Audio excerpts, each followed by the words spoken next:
How to send voice message on Messenger. Hey everyone, welcome back to the channel.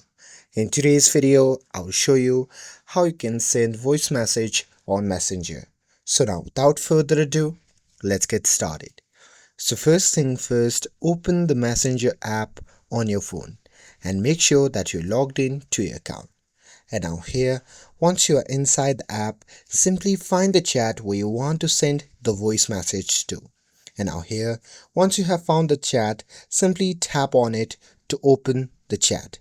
And now here, once inside the chat, at the bottom left side, you can see the little mic icon. So simply tap on it. And once you tap on it, the audio record will start.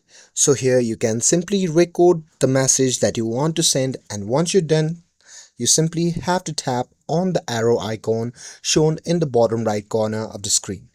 And once you tap on it, the voice message will be sent to that particular person. And that's it. That's how you can send voice message on Messenger. With this, if you found this video helpful, then don't forget to like, share and subscribe to get updated for more videos. Thanks for watching, and I'll see you in the next video.